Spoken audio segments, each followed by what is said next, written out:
Number one, Liam, it's the 100 for Ryan Nugent-Hopkins, 36 goals and 64 assists on the season for number 93. Listen, there are going to be a lot of people who are like, didn't score enough at even strength. He's a 100-point player in like his 11th year in the NHL. A guy who committed to this franchise, committed to this city, committed to the fan base in a way that no player has ever done. A fan favorite through and through, a guy who sat through a lot of bullshit with the Edmonton Oilers when they were bad. To see him be continually rewarded this season with this career year is nothing but heartwarming. Is it too early to call him a legend in this city? Like, I know that's kind of like, he's obviously got a lot of time left, but man, that guy, for what he's done for this team and just like through the times of like almost everybody getting traded just out. Like there's that picture of the kids line, isn't it? Yeah. Paul Eberle and Nuge, and Paul Omar Piarvi Eberle. Right, Omar, big one. But yeah, it's awesome, and he's just been so consistent all season too, which we've addressed multiple times on this one. But the empty net goal made me laugh because there is a clear opportunity for him to shoot there, and he just felt like he really didn't want to do it himself. He didn't want to make it about Ryan Nugent-Hopkins. And honestly, it kind of felt like a perfect way to get it, in my opinion, of like a guy who's just been here through it all, never really been the top guy, but always been the guy who's just been there and done it through thick and thin. And there he is leading the flyby despite getting a second assist. It's just a cool moment. And I think everyone was just rooting for it to happen. Someone asked, how many coaches and GMs has Ryan Nugent-Hopkins gone through? Well, his first would have been Tom Rennie, then Ralph Kruger, then Dallas Aikens, who watched him get 100 points and actually had some really nice things to say about Ryan Nugent-Hopkins before the game, which is great.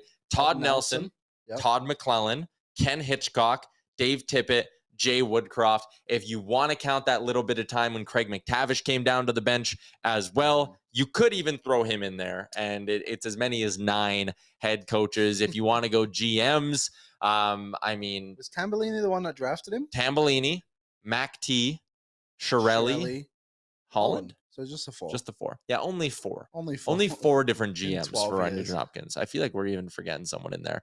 But the point is, he's been through a lot. And to see him have this year is unbelievable. You could obviously tell how much the fan base loves him. You couldn't go more than 2 Instagram stories through your feed without someone sharing something about Ryan Nugent-Hopkins hitting 100 points. And a lot of people were sharing the shirt we dropped. We'd been teasing it for a couple of days. Year of Nuge, available at nationgear.ca. I think we're going to throw a link in the description of today's episode as well. Celebrate the 100 points for Lil Nuggy. All proceeds go to bagged milk.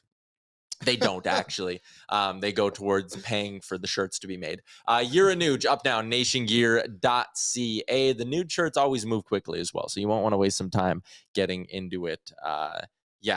Twisted says, seeing the boys so amped for Nuge was a beauty to see. Corb said, Nuge, the ageless wonder. I loved how Zach Hyman scored. Didn't even really want to celebrate. Right into the net to go grab that puck. They let Nuge do the flyby. I love that the broadcast kept showing Nuge on the bench, kind of laughing as well after and having a big smile. It was awesome. You could even tell on this goal, Connor McDavid was like, oh, better make sure Nuge touches it real quick. Perfectly executed on the empty netter. Just a great moment. Yeah, it was cool. And just to see the players' reaction to it as well, where everybody wanted this moment for Nuge on the bench. Everyone's shaking his head around. And yeah, it's just cool. And it just shows the unity of this team right now, too.